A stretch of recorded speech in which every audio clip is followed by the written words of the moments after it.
Au nom du Père, du Fils et du Saint-Esprit, ainsi soit-il. Le Seigneur m'a dit, tu es mon Fils, je t'ai engendré aujourd'hui. Telles sont les paroles de l'introïte de la messe de minuit que nous venons d'entendre. Elles viennent du psaume 2e, du verset 7. Et elles désignent bien sûr tout spécialement la naissance éternelle du Verbe de Dieu. Et elles sont complétées par le graduel, la communion, qui cite un autre psaume, le 109e, où il est dit « Je vous ai engendré de mon sein avant l'étoile du matin ». Là encore, nous l'avons entendu. L'Église, donc, notre mère, mais qui est aussi l'épouse du Christ, veut, dans sa louange liturgique, rappeler à nous, ses enfants, la noblesse éternelle de son époux. Le psalmiste parle en effet de la magnificence de la divinité du Christ, car par les mots « ante luciferum » avant l'astre du matin, il montre que le Verbe existait avant le temps, donc dans l'éternité, avant les siècles. Et en disant ex utero, c'est-à-dire de mon sein, Dieu déclare ce Verbe consubstantiel à lui-même, de même nature que lui. Donc je vous ai engendré de mon sein avant l'astre du matin, non pas que Dieu est un sein ou un ventre comme ses créatures évidemment, mais parce que les enfants véritables et légitimes sont engendrés du sein, ex utero, de leur mère. Et de Dieu, donc Dieu emploie cette expression, je vous ai engendré de mon sein,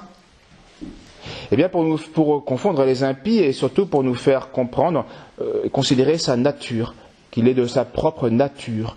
Il nous apprend donc par là que le Fils, son Fils, est bien le fruit véritable, le fruit légitime du Père éternel, puisqu'il sort de son propre sein.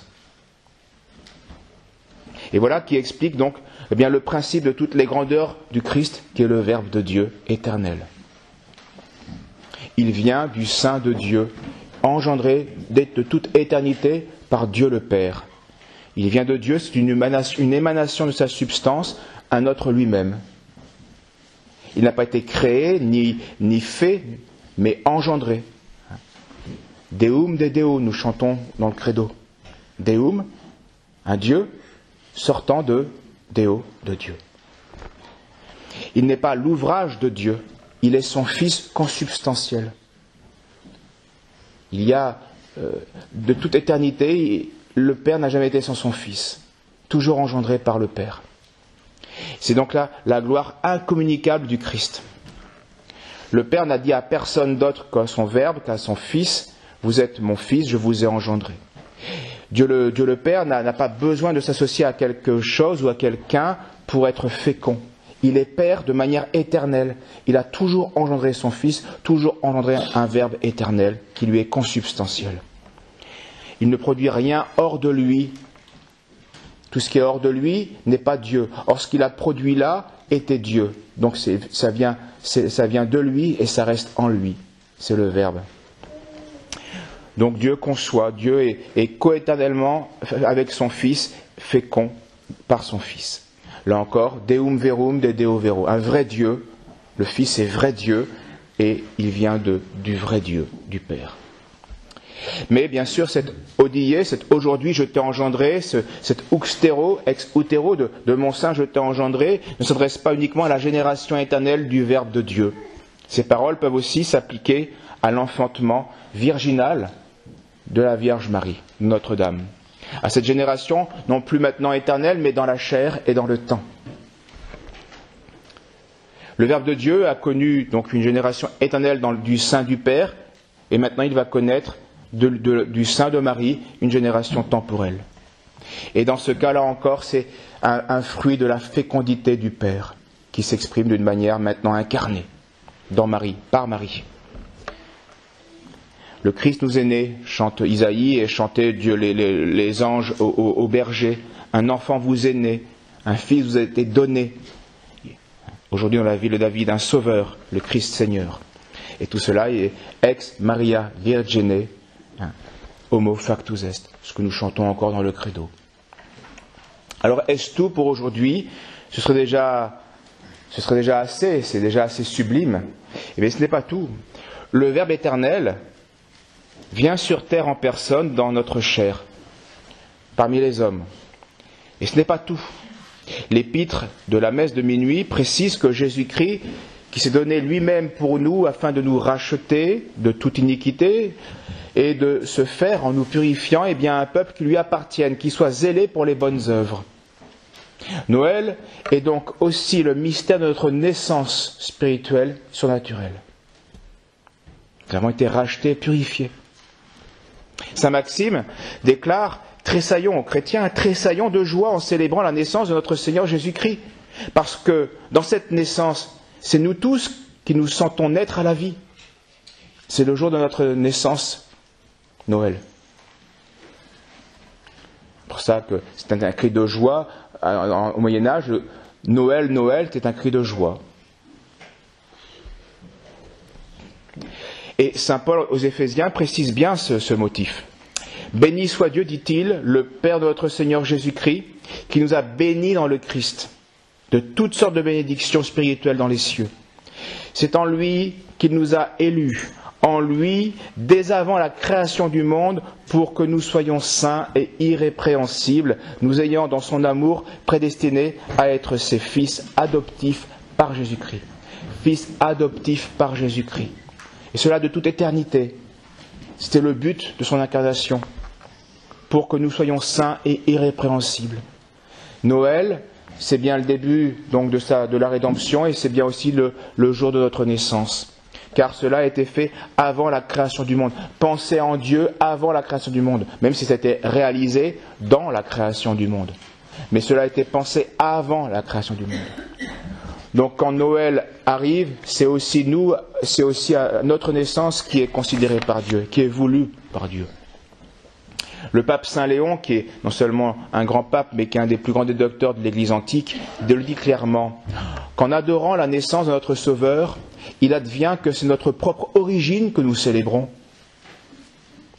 En effet, cette génération temporelle du Christ est la source du peuple chrétien, et la naissance du chef, de la tête, et aussi la naissance est aussi celle du corps.